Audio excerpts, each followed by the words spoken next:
Mike Schmaltz here for the first edition. We'll call it Mike and the Musketeers. And we're going to visit with Lauren Wasylson, who will be a junior coming up this season for the Xavier women's basketball team. And Lauren, how different is your life right now from what you thought you'd be doing back in March at this time this year? It's crazy different. I mean, I would have never expected this in the position that we're in right now, but just taking everything into consideration, and, we're blessed for, not being unhealthy and having this disease, but it's very, very different than what I expected to be. I expected to be on campus, working out. Obviously we'd be finished with school right now, but the whole scenario is different.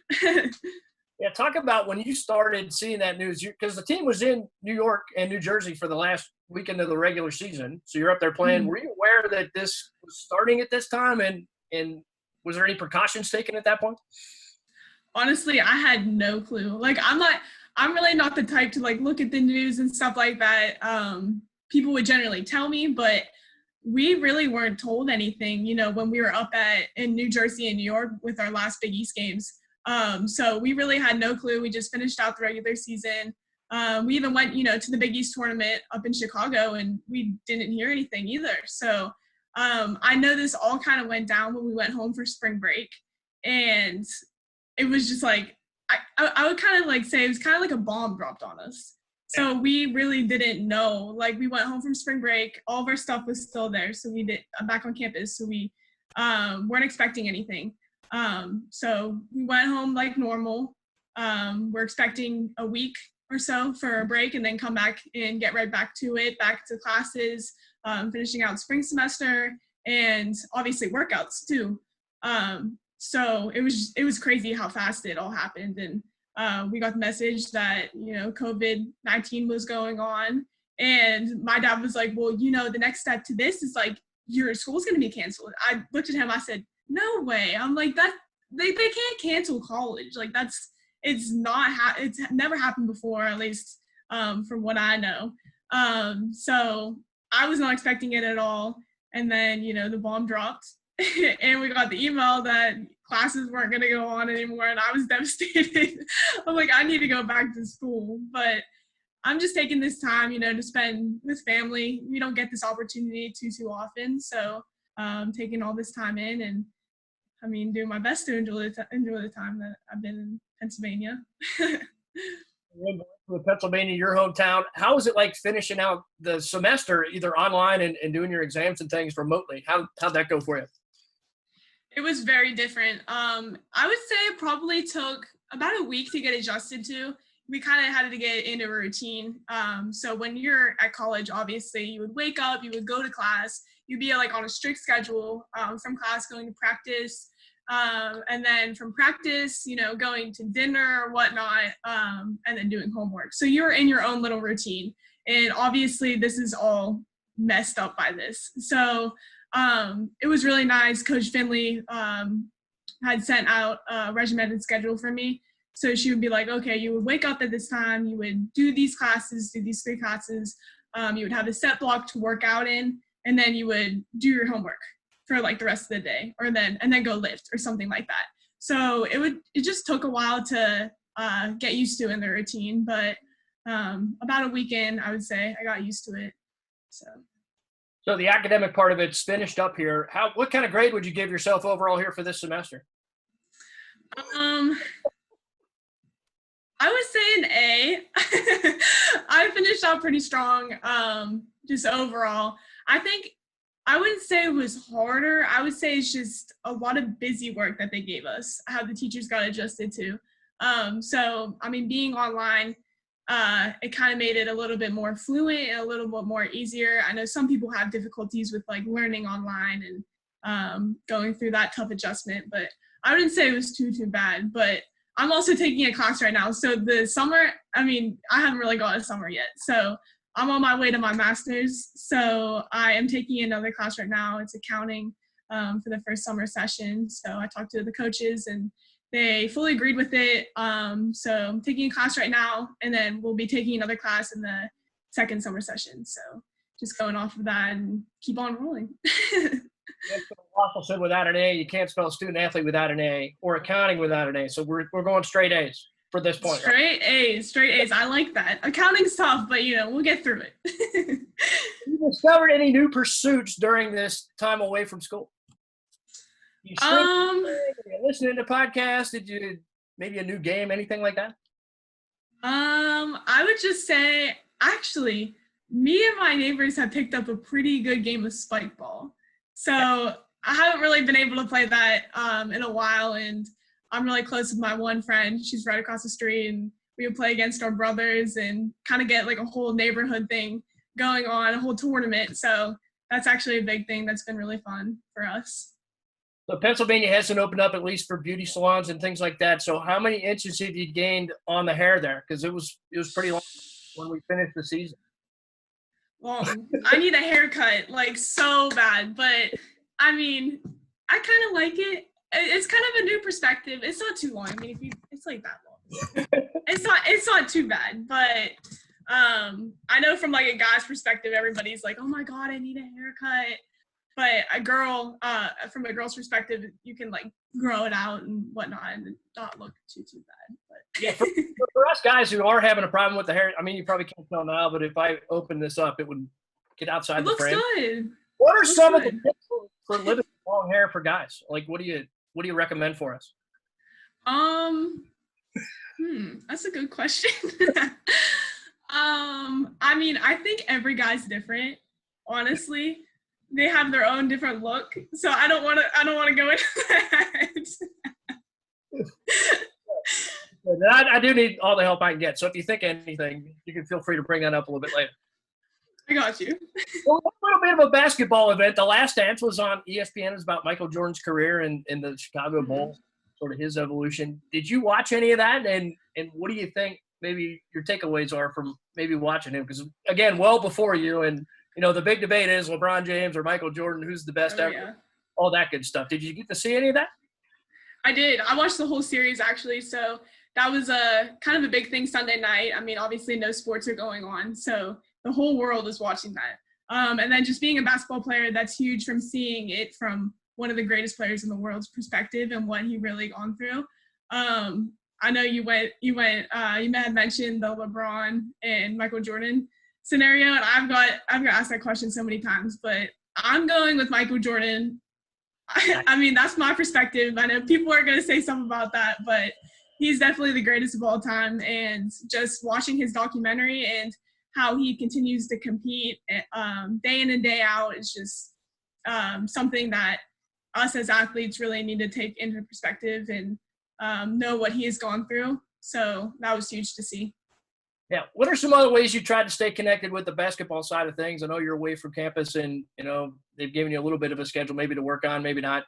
What are some of the things you're doing? So to stay connected, I would say with like my team, we've been doing weekly Zoom calls, which is huge. So we'll be finding out like different little pieces of information from, Coach Mel and the whole coaching staff from what they're getting and when we're going to be going back to campus. And then just like talking with our team continuously. I know Mel had mentioned we have Xavier sisters. So that's huge for us to stay connected. Me and Nia are Xavier sisters. So we've been staying in touch and, just staying connected with the whole team, texting the group message and going in and day out, just knowing what everybody's doing, making sure they're staying accountable and they're working out and they're getting their conditioning in. So we're all ready to get back to campus when we do. Talk a little bit more about that sisters program. How does it work? Are you supposed to get in touch often, or is it just whenever you want, or? So the rules are we're supposed to call them, not like it's supposed to be like a FaceTime. So we're not supposed to text, which is really good. So we can see them face to face once or twice a week. We generally do that. And that's just huge for, staying connected, like I said. So what did you learn new about Nia that maybe you didn't know before this program started? I mean, she's just been working out continuously. That's what really we've been talking about, making sure that we're just, both reliable and accountable for what we're doing and staying on top of the workouts. Gotcha. So let's look back a little bit to last season. A lot of ups and downs for both the team and, yourself as you're part of the team. How do you feel that team came through it, and what are some of the things you think you maybe gained by facing some of that adversity from last year? Yeah, so obviously we have seen a lot of adversity just from games that we were like so close in. For instance, like the Butler game, when we played with 7 players and we went into overtime. Tough loss, but we were right there again playing with 7 players. And then going back to the Florida game, when we played them in Florida, obviously a tough ACC team, and being right there with them and losing by, I want to say by like 2 or 3 points, by like a last shot buzzer beater. So I just think that's huge for us as a team, knowing that we are capable of winning those games, that we're so close. And we just got to stay positive in what we're doing and just keep on putting in the work, and knowing what we have to work on personally. Talk about the work. That's something you really enjoy. You've talked about that before. You've talked about, like, your parents have set an example. Shatori Walker-Kimbrough is one, and then Brenna Wise over at Indiana, a great player there, played 2 years at Pittsburgh and then 2 in Indiana. You really like the work. What attracts you to that portion of the game? I just think just working day in and day out, just seeing the progress that one can make from, being a little middle schooler in 4th grade and making the B team, just to being a Division I college basketball player, playing in the Big East at one of the top tier levels, just knowing what working, daily can do and showing everybody how that works. It was actually really cool. I was working out at a gym the other day, and the guy had asked me to talk to these little girls. He's like, "Can you talk to them?" I said, "Yeah, absolutely." And it was so cool about like how they look up to me, and they're like, "I've seen you play before. Like, can you like teach me how you shoot? Like, you shoot like so well." I was like, "Oh my God!" Like that just melts my heart. Like just seeing those types of players. So just knowing that people look up to you really inspired me too. That's pretty cool. Little Lauren Wasylson basketball camp, impromptu. Maybe someday, maybe, I'll pull out the coaching skills. You got the knowledge, no question. I talked Sure. maybe the way you feel you have evolved through last season. You came in as a 3-point shooter, still doing that. I think your 3-pointers were about 6 off from your freshman year, but you drove it a little bit more to the basket. Was that something you concentrated on, and you think you gained some versatility that way? For sure. And I think that's just one thing that I really have to concentrate on. Everybody's going to know me as a shooter. So they're really going to fly out on me on all times, whether I have the ball or, stay close to me on defense if I don't have the ball. So I think just me being able to drive the ball to the basket and developing that inside game will kind of catch them off guard and not know exactly what I'm doing every time. So I've been really trying to progress my game that way, as well as adding a jumper to that too. So I've been really working on my ball handling and, getting the basket and finishing. So that's going to be huge for this upcoming season. That's fantastic. And have you been in touch at all with the new recruits that are coming in? You're going to get 5 of them next year, so some new teammates. Had any interaction with them at all? I have. Actually, I was texting with them in a group message the other day, so I reached out to them and just like saying hi, and like, I've already met them before, but just making sure that they're ready, coming in whenever we do, making sure that they're staying on top of their workouts. It's huge for Xavier women's basketball, being accountable for what you do and how you're going to do it. So just making sure that they're at the level that we are at and that they're ready. So we had a little promising news yesterday from the NCAA. They're saying that some campuses can open up for workouts and be voluntary. And we don't know what your schedule is going to be yet. You don't even know yet. It's just happened a day ago. But what are some of the things you're looking forward to doing when you get back to campus and seeing your teammates and your fellow students? Yeah, I'm super excited. I know when I got that news a few months ago, I'm not even sure when, but when we couldn't go back to campus, I was devastated. So just getting back to campus and, working out, I know we were in talk with the coaches, and it's going to be a lot different than what we had experienced the year before. But working with our coaches individually, one-on-one, and just working on those skills that's going to be needed for this upcoming season is going to be huge. And then obviously getting in the weight room with Jake and getting stronger in different aspects to make us successful on the court. That's also another huge thing. And then in addition, playing with the freshmen, getting in there, mixing it up, kind of learning their how they play and their different personalities, both on the court and off the court. I'm excited. Should be fun. Is there a place you want to visit either to eat, or do you miss a store or something you went to around here? That's a good question. I want to say Canes, because I was actually craving that the other day. And we don't have Canes in Pennsylvania. And normally when I'm in Cincinnati, I was like, I don't want to go to Canes. Like, everybody goes there. And I mean, from my perspective, I think it's overrated. Don't hate me on that. But a little bit, just a little bit. I don't know. Like, the chicken's kind of dry. Not gonna lie. But I haven't had it in a while. So I'm kind of craving it. As soon as I get back to Cincinnati, we'll head over to Canes. But another place I haven't tried is Skyline. And I don't know how I feel about that, because I don't know how I feel about the chili and everything. But I might try that soon. You gotta do it at least once before you leave. I know. Yeah.